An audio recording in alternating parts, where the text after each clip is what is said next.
Dear brothers and sisters, last week as we spoke about this concept of husn al-dhann in Allah subhanahu wa ta'ala, expecting good from Allah, even as you fear your sins, we talked about how it's actually important to embrace that tension that the Prophet sallallahu alaihi wasallam mentioned, Arjullah, that I hope the best from Allah subhanahu wa ta'ala, and I at the same time fear my sins. I fear the effect of my sins.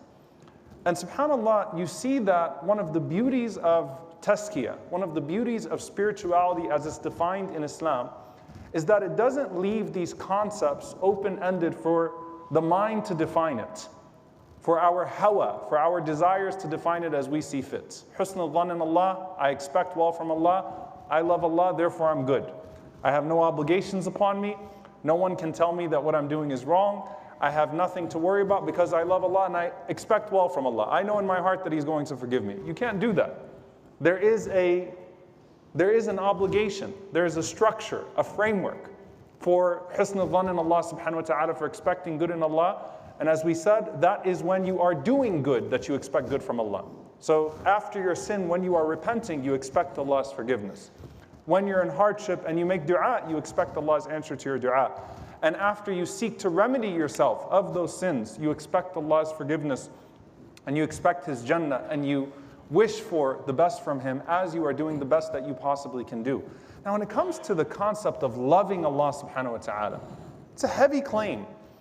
And I came across something from Amr ibn al-As radiallahu ta'ala anhu that's narrated to him and is narrated to several people as they were passing away from the Salaf, from the pious predecessors. And it sparks an interesting discussion. In his last moments as he's passing away, his final dua, he says, Allahumma inni uhibbuk wa in kuntu a'asik. Oh Allah, you know that I love you. I love you even though I used to disobey you. وَلَسْتُ عَزِيزًا فَأَنْتَصِرْ وَلَا بَرِيئًا فَأَعْتَذِرْ. I'm not in any position of strength to support anyone else or help anyone else. I'm not innocent to seek forgiveness on behalf of someone else. I am completely in need of you in these moments, and I know that I love you. And so as he makes this admission, I love you even though I disobeyed you, وَلَكِنِّي أَشْهَدُ أَن لَا إِلَهَ إِلَّا أَنْتَ وَحْدَكَ لَا شَرِيكَ لَكَ وَأَنَّ مُحَمَّدًا عَبْدُكَ وَرَسُولُكَ. I bear witness that you are one, and that you have no partner, and that Muhammad sallallahu alaihi wasallam is your slave and your messenger. This beautiful statement that is attributed to him, and as we'll see, many others, actually brings forth a very interesting moment of introspection that a striving person would have even as they are leaving this world. Now, when we talk about the love of Allah subhanahu wa ta'ala, it is connected constantly, and in fact, we've had khutbahs about it, constantly to the obedience of Allah. So just as husn al-dhann in Allah, expecting good from Allah, is connected to doing good for Allah, do you love Allah is connected to, do you obey Allah subhanahu wa ta'ala? It's throughout the Quran and throughout the Sunnah and throughout the statements of the Salaf. In fact, we find Hassan al-Basri rahimahullah said, زَعْمَ قَوْمٌ أَنَّهُمْ يُحِبُّونَ اللَّهِ, that a group of people made the claim that we love Allah. فَبَتَلَاهُمْ بِهَذِهِ الْآيَةِ, so Allah tested them with a verse. قُلْ إِن كُنْتُمْ تُحِبُّونَ اللَّهَ فَاتَّبِعُونِي يُحْبِبُكُمُ اللَّهِ. Say that if you truly love Allah, then follow the Prophet sallallahu alaihi wasallam and Allah will love you back. A claim was made. How do you weigh the claim? By your obedience to the Prophet sallallahu alaihi wasallam, which is of course obedience to Allah. إِنَّ الْمُحِبَّ لِمَنْ يُحِبُّ مُطِيعُ. The one who loves obeys the one that they love. This is the basic definition of love of Allah subhanahu wa ta'ala and how to earn the love of Allah subhanahu wa ta'ala in return. But there is one issue that needs to be discussed, which is we all disobey Allah at times. We all have moments of distance from Allah subhanahu wa ta'ala. We all commit sins. So what does that mean, and how do we weigh this concept of loving Allah, which is the weightiest claim? And by the way, the greatest testimony to the sweetness of faith. The Prophet ﷺ said the greatest sign of someone who tastes the sweetness of faith is what? That they love Allah and His Messenger sallallahu alaihi wasallam more than anything else. And so that love of Allah is not just something of the heart, a matter of the heart. It's a claim that has serious implications and is the greatest testimony to whether or not you're tasting the sweetness of faith. So when you have a direct correlation between love and obedience, and also the fact that we all disobey Allah, the question becomes, to what extent do we disobey Allah? How much do we disobey Allah? And at what point in our disobedience of Allah can we no longer even make the claim that we love Allah subhanahu wa ta'ala? And you have this narration that you start with, where the Prophet ﷺ is dealing with a generation that includes the likes of Abu Bakr as-Siddiq radiallahu anhu, and Umar radiallahu anhu, and Uthman radiallahu anhu, and Ali radiallahu anhu. And also includes the likes of people that were really, really struggling with this new religion, that were really struggling to change their lives in accordance with this new system. And in this very popular narration, a man comes to the Prophet ﷺ, or rather is brought to the Prophet ﷺ as a recovering alcoholic, or as someone who cannot beat his alcohol addiction. He constantly keeps on returning to his alcohol over and over and over again. And someone says, as he's being brought forward, Allahumma al'anhu ma akthara ma yu'ta bihi. Oh Allah, curse him. How often we have to bring this man to you, Ya Rasulullah. What a shame, what a loser, what a nobody. He can't stop drinking alcohol and he lives in the time of the Prophet ﷺ. And what does the Prophet ﷺ respond with? He says, sallallahu alayhi wa sallam, لا تلعنوه فوالله ما علمت إنه يحب الله ورسوله. Don't curse him, because I know that he loves Allah and His Messenger. Sallallahu alayhi wa sallam. I know he loves Allah and His Messenger. In that man's heart, you can't see it with the exterior of the alcohol. This does not justify the sin of drinking alcohol, nor does it belittle its severity. A person's prayer would not be accepted when they're in that state. But in that heart, there is something. He does have the love of Allah and His Messenger sallallahu alaihi wasallam. And the hope is not just that it would save him in the hereafter, but that eventually that love of Allah and the Messenger that certainly dwindles and diminishes every time he gets drunk again will overtake that sin and will become his dominant feature, the love of Allah and His Messenger, and that indeed became the dominant feature of that man. To hear the Prophet ﷺ say about you, when you're in your lowest point, I know you love Allah and the Messenger. What about us when we're in our lowest point, when we feel our greatest distance from Allah, and Allah subhanahu wa ta'ala still believes, or still, gives you the opportunity to come back to Him, and still has joy when you make tawbah to Him subhanahu wa ta'ala. So I know he loves Allah and His Messenger, but he's stuck right now. And there is a connection between the sin that he's committing right now and the state of his faith. As the Prophet ﷺ said in another authentic hadith, لا يزني الزاني حين يزني وهو مؤمن ولا يشرب الخمر حين يشرب وهو مؤمن ولا يسرق حين يسرق وهو مؤمن. The Prophet ﷺ said, an adulterer does not commit adultery while he is a believer. And a person does not drink alcohol at the time that they're drinking alcohol while they are a believer. And a person does not steal at the time of their stealing while they are a believer. And in other narrations, the Prophet ﷺ said, and he does not kill while he's killing, while he's a believer. Of course, these are major sins. But in that moment that you're doing that type of stuff, are you a kafir? No. We don't make takfir of people. We don't say you're a disbeliever. Of course, unless you make these things halal, unless you actually claim that they're permitted. But the belief is not present with you in those moments. There is a severe deficiency. So Abu Hurairah radiallahu anhu, as the narrator of the hadith, explains it's like you're taking the thawb of Iman, the thawb of belief, and you're putting it on a rack while you commit those deeds. SubhanAllah, it's a powerful analogy. Ibn Abbas radiallahu ta'ala anhuma, he said that this is you and your faith. And when you're committing those sins, it's like this. And when you return back to your faith, it's like this again. So it's like you're intentionally taking off that Iman, taking away your better senses, taking away your belief, and you're putting it on the rack for some time while you commit this sin. And then trying to put it back on. But eventually, it stops fitting the right way. Because every time you commit that sin, you distance yourself from Allah subhanahu wa ta'ala a little bit more.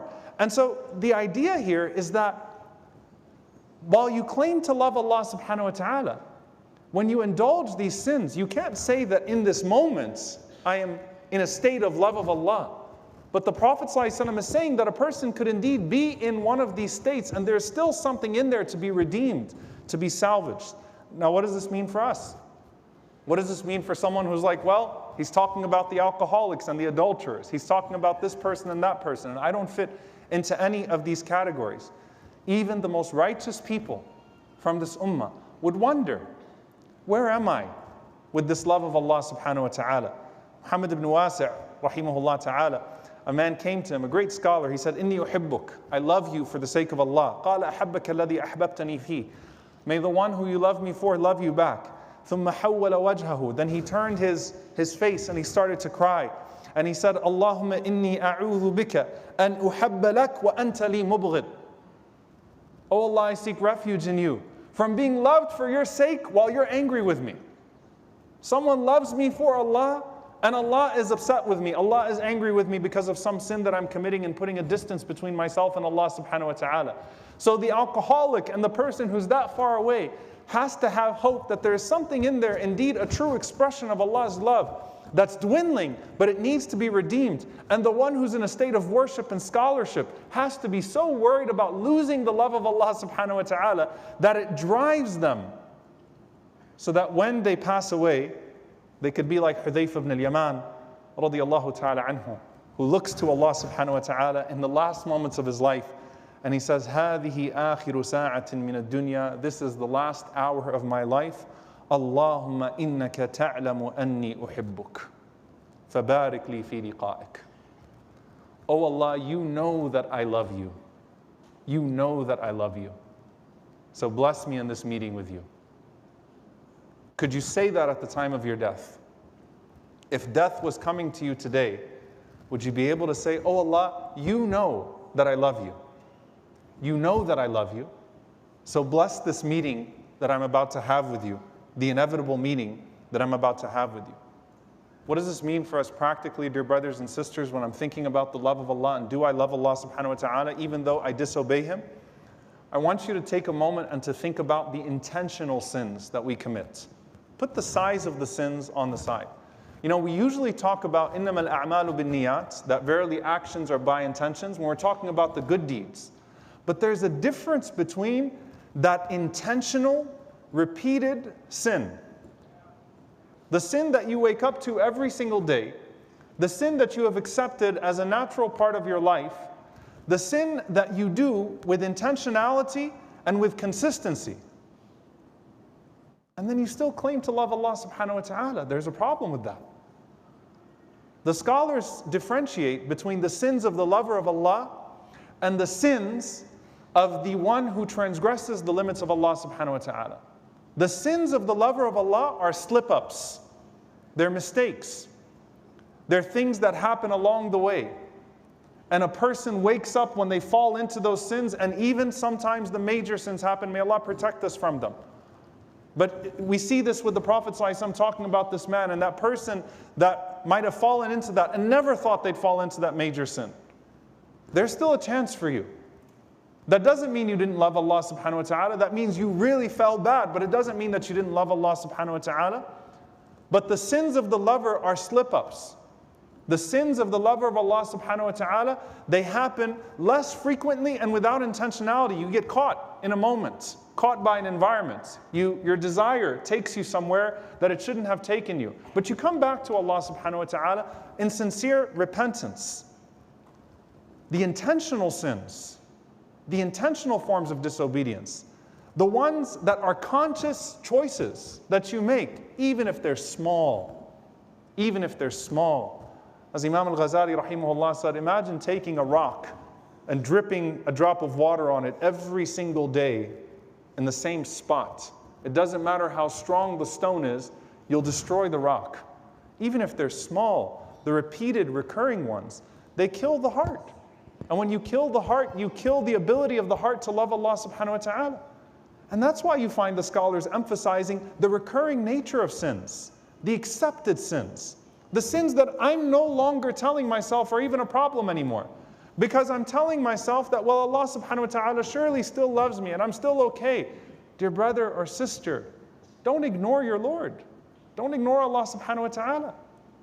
Don't accept these things as a daily part of your life that you can go back to over and over and over again, and keep asking Allah to protect you.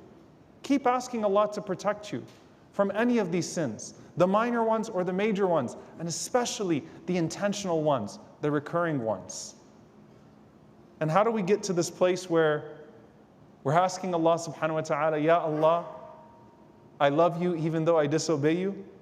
SubhanAllah, the most powerful narration, and there are about 5 of them, but for the sake of time, the most powerful narration I came across in this regard was Ibn Samak, rahimahullah ta'ala. When Ibn Samak was passing away, قال اللهم إنك تعلم أني كنت إذ كنت أعصيك أحب أن أكون ممن يطيعك. Oh Allah, you know that when I used to disobey you,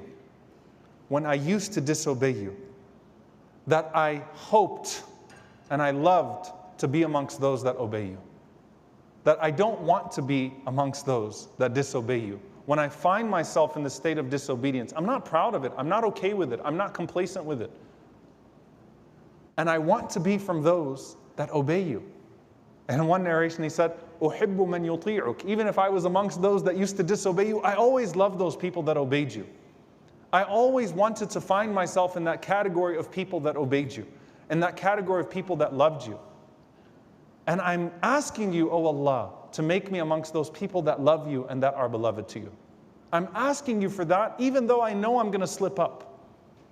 And I'll do my part to wake up in the morning and to ask myself, is this sin worth this relationship with Allah? Not just is this sin worth hellfire or punishment. Is it worth distance from Allah subhanahu wa ta'ala? And then at night when I go to sleep and when I wake up and I make my prayer, oh Allah, count me amongst those that love you sincerely and that are beloved to you. Allahumma inna nas'aluka hubbak wa hubba man yuhibbuk wal amal alladhi yuqarribuna ila hubbak. Oh Allah, we ask you for your love and the love of those that are beloved to you and the love of every deed that brings us closer to your love. Allahumma ameen. Aqulu qawli hada wa astaghfirullah li wa lakum wa li sa'il muslimin fastaghfiru innahu al-Ghafoor Ar-Raheem.